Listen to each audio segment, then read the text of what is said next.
an operation in New York City, and he's there and she's not met the requirement for elimination for it to be released, so she got released and stay with her. So we couldn't make it today. But Richard is here with us today. He's an outstanding speaker and you'll like him a lot. He's from Pittsburgh, you're with the University of Pittsburgh. Could you talk a bit louder, please? He's from the University of Pittsburgh. He's a speaker. He was back about his own background and experiences. And Richard Gilchrist is his name. Good afternoon, everyone. Good afternoon. My name is C. Richard Gilchrist, and I am from Pittsburgh, Pennsylvania, moved into Chesapeake, Virginia.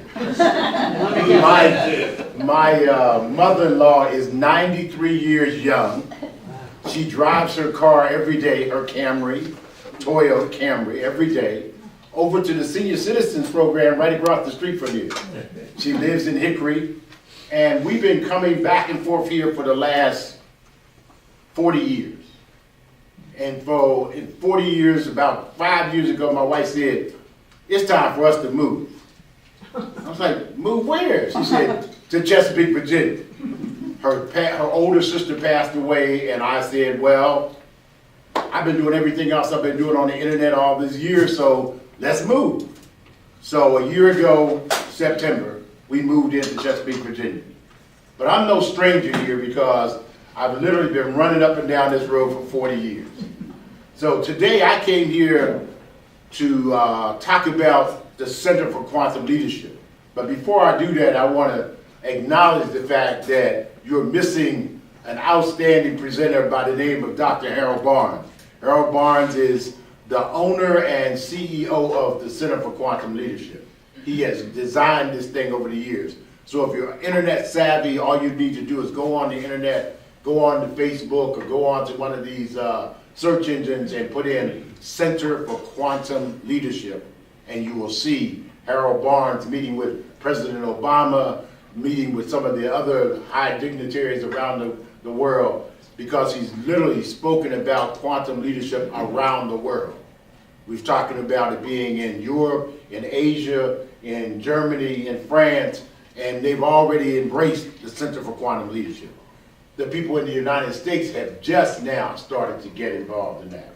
The other person that, of course, I have to acknowledge is our resident psychologist. You all know him as Dr. David Messmore. Dr. David Messmore is our resident psychologist. He has sat down with Dr. Barnes and helped design this so that it actually gets into the brains of every human being that's out there today. We need people who have the responsibility to carry on and help the generation behind it. We need people to help develop the people coming behind you. If you don't want to be known as the Moses generation, because you're too young for that, if you want to be known as the generation that established what we now know is called the United States of America, then you have to own up to that responsibility. That responsibility is truly in your hands. You've been school teachers, you've been advertising agents, you've been all sorts of folks over the years, but you helped lay this foundation that we now stand on. These young people out here today don't know you, but they know your work. They've known what you put together. They've known what you've left for them. And now with your wisdom and expertise, you need to understand what the Center for Quantum Leadership is all about. So let me spend a couple minutes doing that. The Center for Quantum Leadership is designed to talk about 7 areas. And when I mention these 7 areas, you're going to say to yourself, wait a minute, I know something about that. The first one is personal development.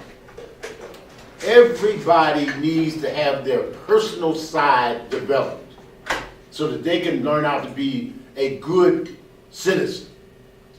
So as a personal development area, we are looking for people who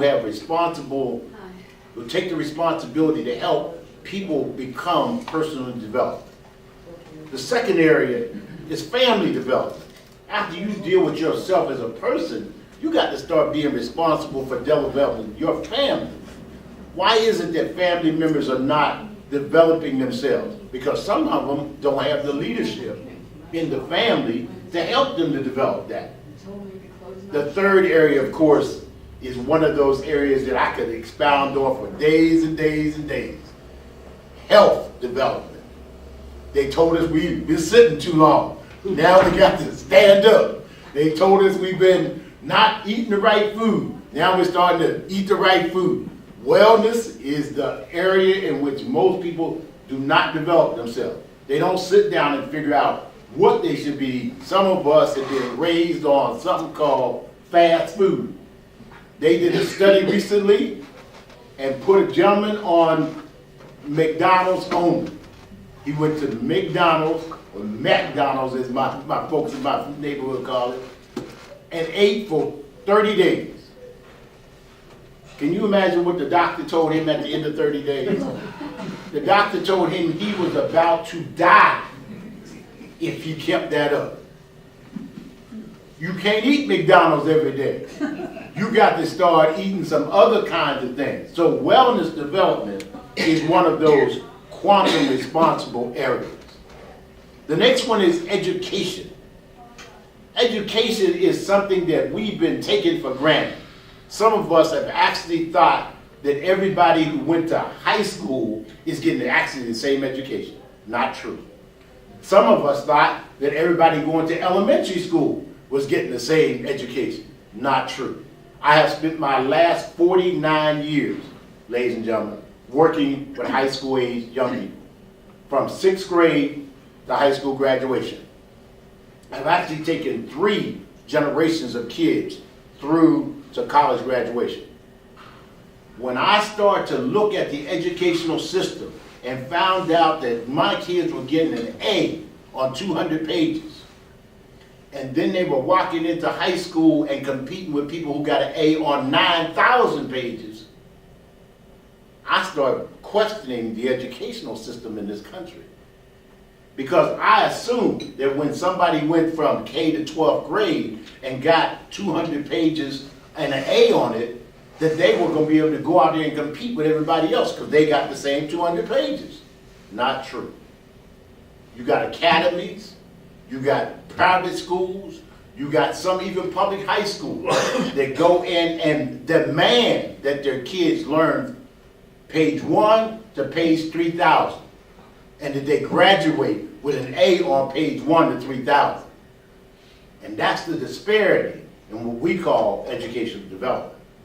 It is our responsibility as people to start making sure that gap gets opened or closed, whichever way you want to put it. We got to close that gap so that everybody's getting the same quality education and not these people running around talking about welfare, because welfare is not it.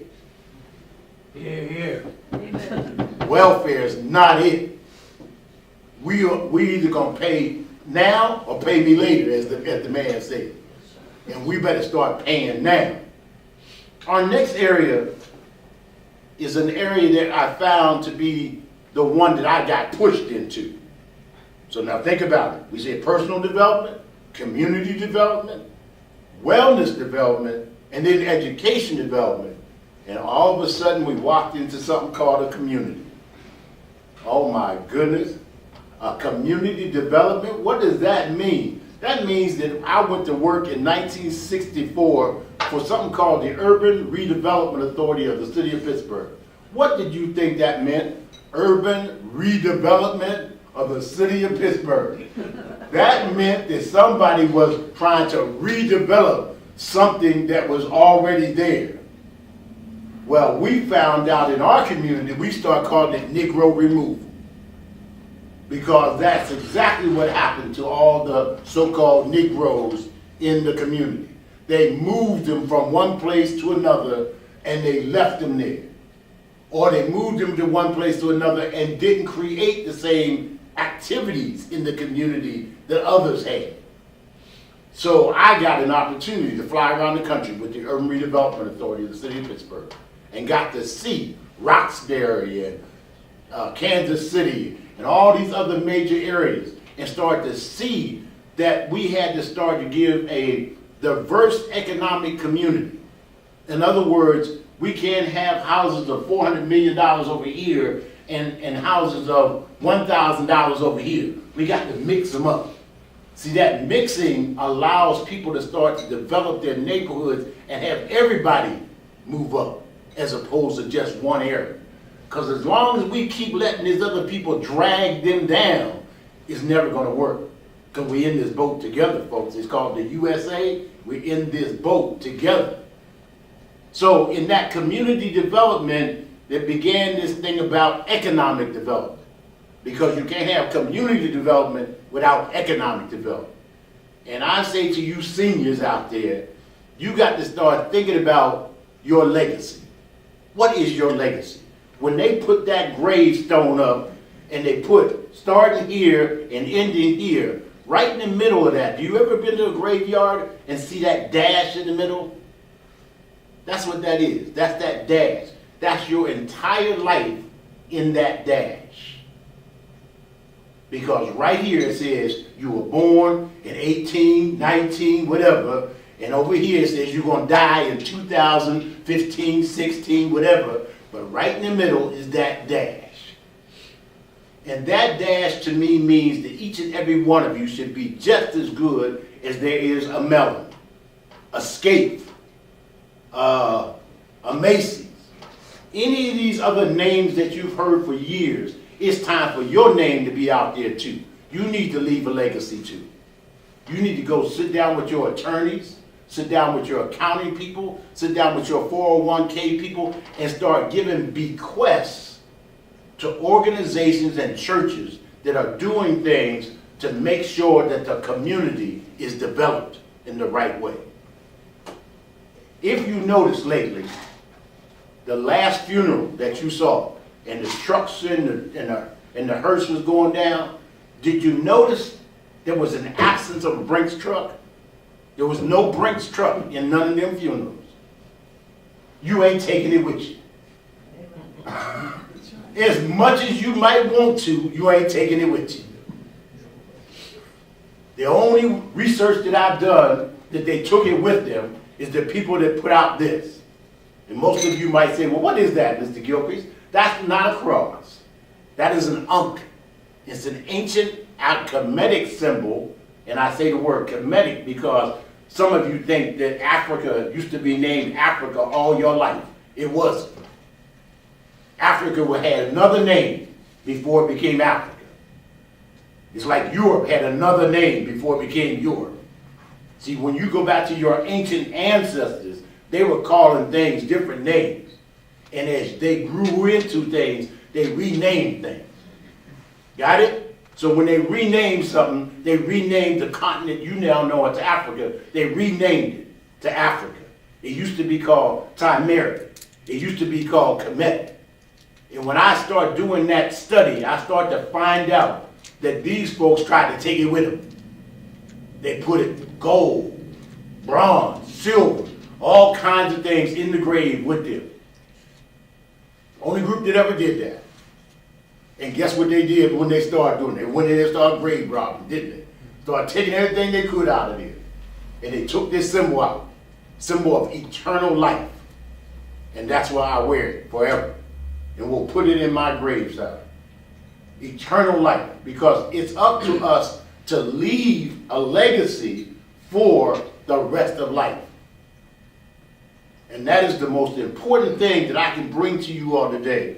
Because the last one of our, quantum responsibilities is politics. Politics is from the, what we call it, birth certificate to the death certificate. And everything in between is politics. Where you sit at, when you sit at, who you vote for, when you vote for it, what you do, how you do it, when you do it. Politics. And those politicians are you. Because if you get up and vote for things or say you want something, there's now a whole, silver anniversary or a silver group that goes and tells the politicians what they want and how they want it done. Why? Because everything they do affects the way you do things. Because tomorrow, if somebody jumps up and says, well, we're going to, discontinue Medicare. Guess where all of us going to be? Guess where all of us going to be? We're going to be sitting around raising sand with them politicians about, no, you're not going to take my money. And can you imagine the people that retired from someplace and they discontinued their pensions? I mean, that's the most profound and ugliest politician thing I've ever seen over the years of my life.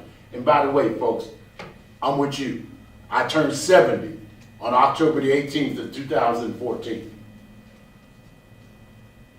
That situation where people can just take your pension after having spent 40, 50, 60 years of working for these companies, that's profound. What I've decided after joining the Center for Quantum Leadership is I'm going out kicking and screaming. I want you folks to come with me. Come on, let's get ready to go out of this life kicking and screaming that we want the right thing for our children, for our grandchildren, for our cousins, for our nieces and nephews. And if you start speaking up with that responsible attitude that you have, because can't nobody question you now. See, before when you were 25, 26 years old, you could get blackballed or whiteballed. Now, when you say something now, everybody listening. Because you're the wisest among us.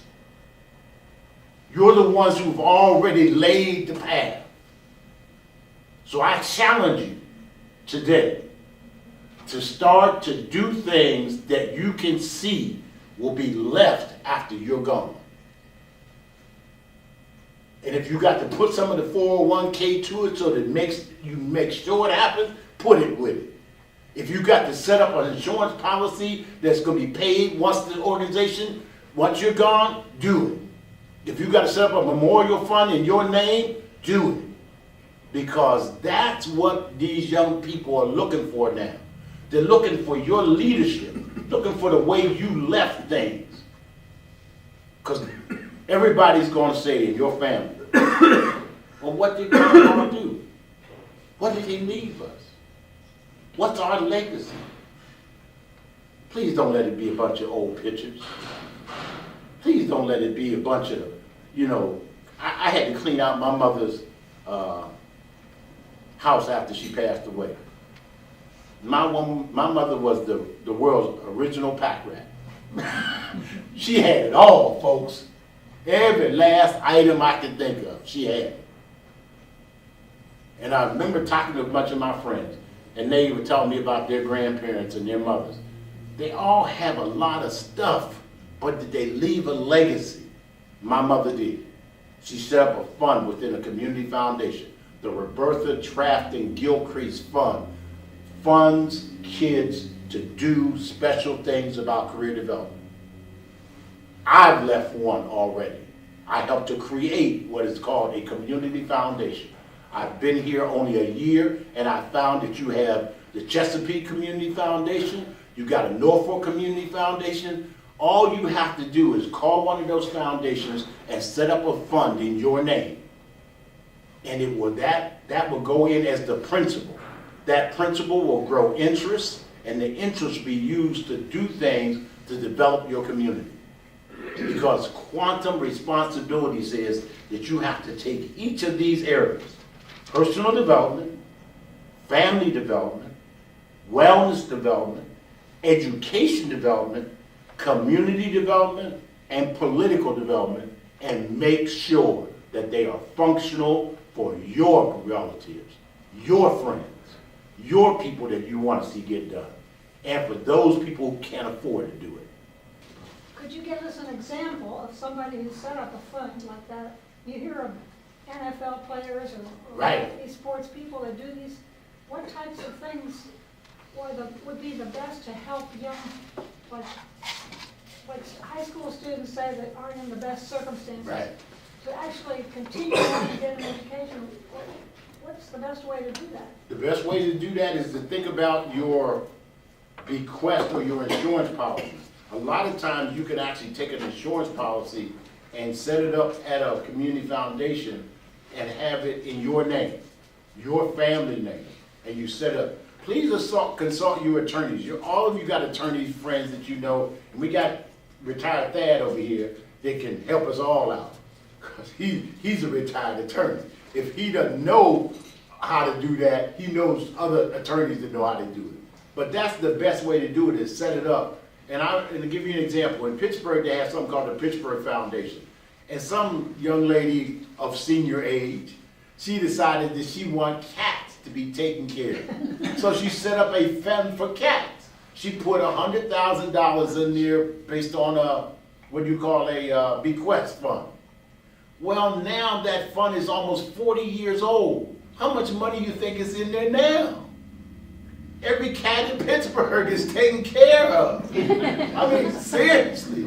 So it's not that I come and understand that you can do this. I got experience. I've seen it done. People have put these things together.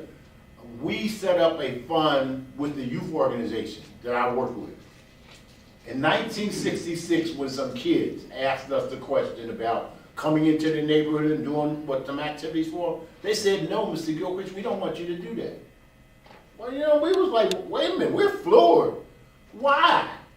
Because y'all gonna come into the community, do something for a couple of weeks, and then you're gonna be gone. We're tired of it. The kids got tired of it. So they came up with an idea.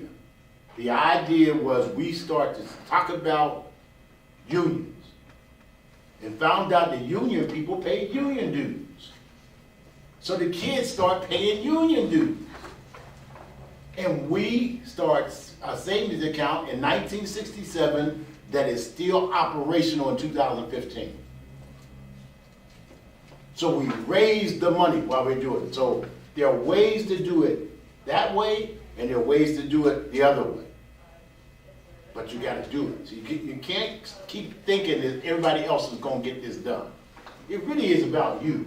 It's about the seniors in this country. You're the last vestige of making sure that things are left in place for your grandchildren, for your aunts, for your cousins, for all the other people out there. Other questions, please?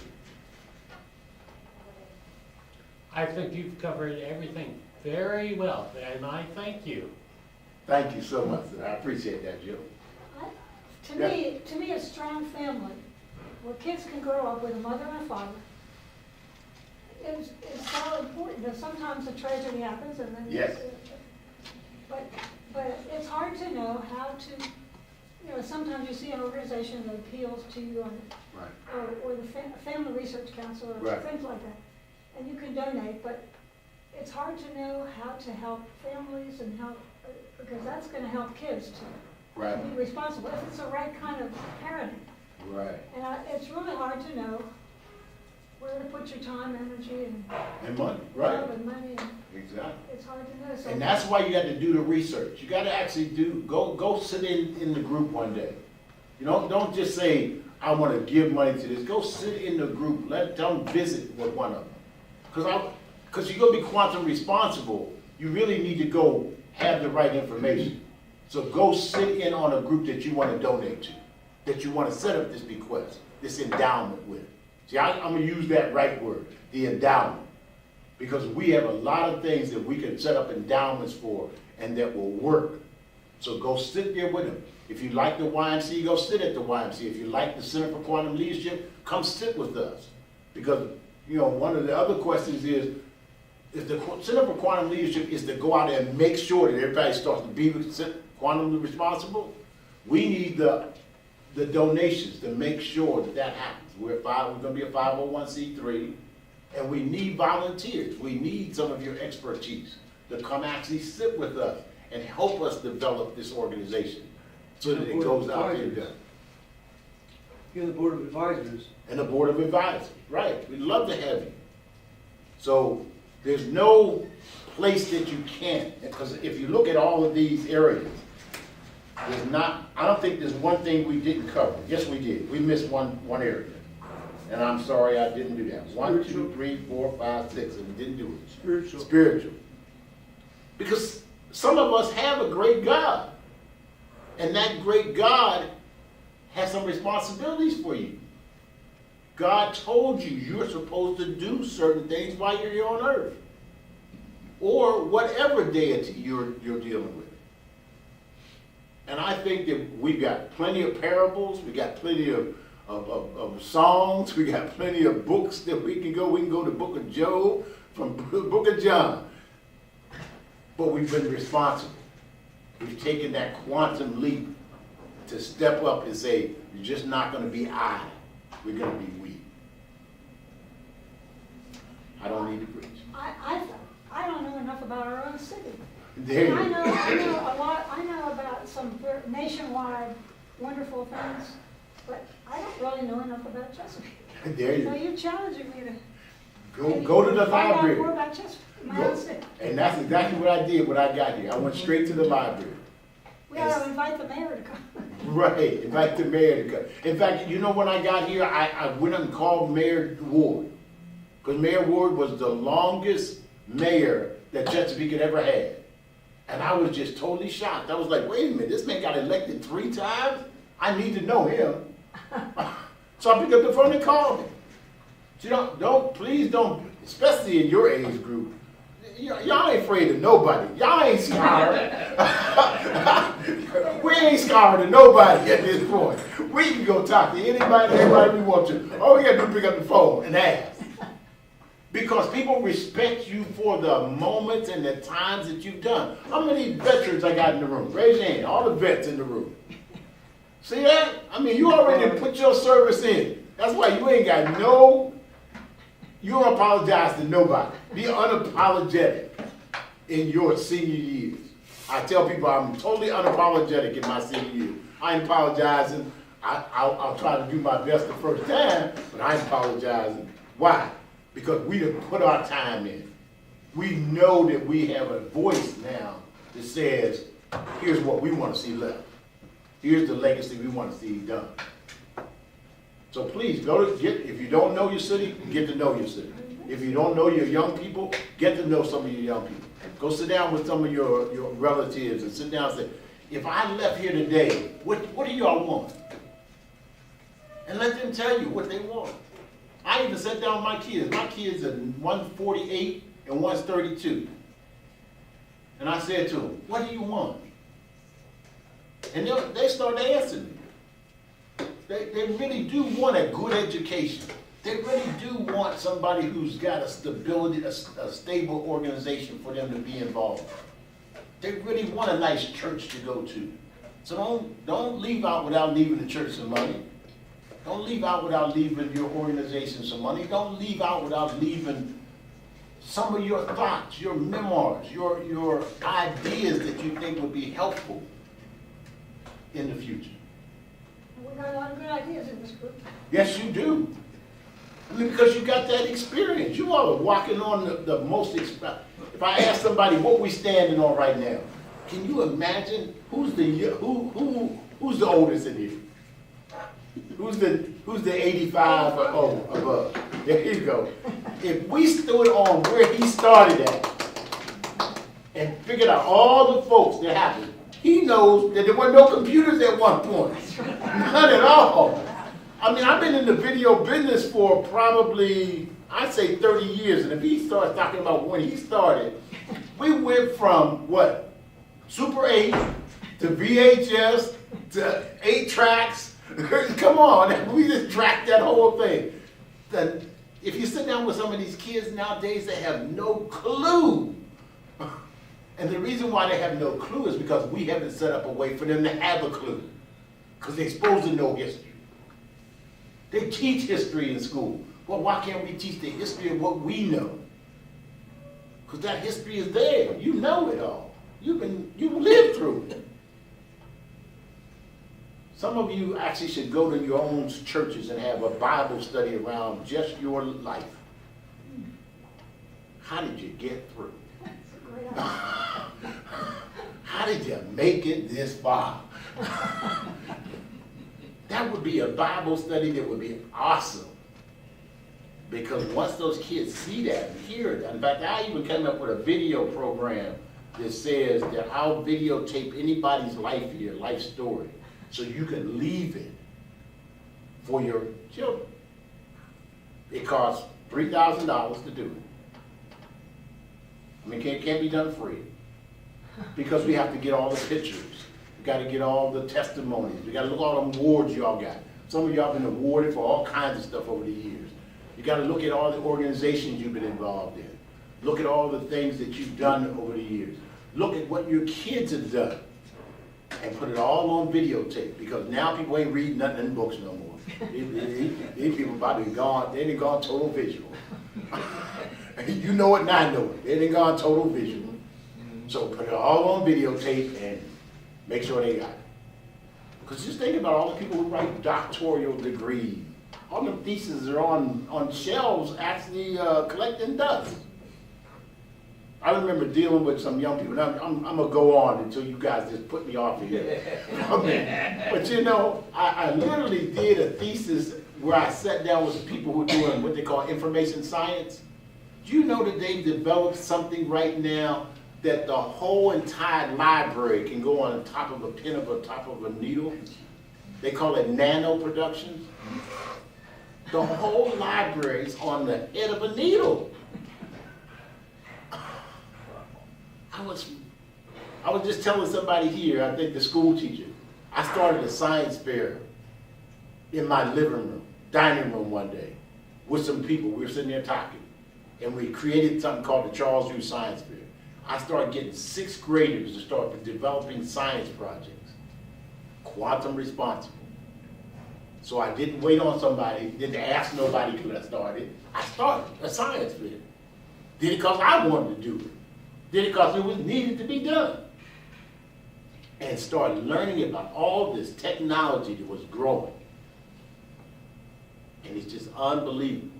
You can do things now that you just never even thought you could do. And they have classes for seniors to learn it all now. So you can go to Apple and go to a class, cost you $99 a year. Apple Computer will just teach you any and everything you need to know. So there's no excuse for us not to leave that legacy now, because there's so much technology to allow you to do it. I'm gonna quit. I'm just curious, what is your PhD? Right? I got 3 of them. What are they in? They're all in community development, Oh, community and personal development. wonderful. So I don't use my doctoral things because of I ain't trying to show off. I'm just trying to get something done. I know, it's just interesting. It's Yes. just learning more about you, that's all. Yes, ma'am. Thank you so much. So, ladies and gentlemen, it's been a pleasure to talk to you this afternoon, and I leave you with a couple of things.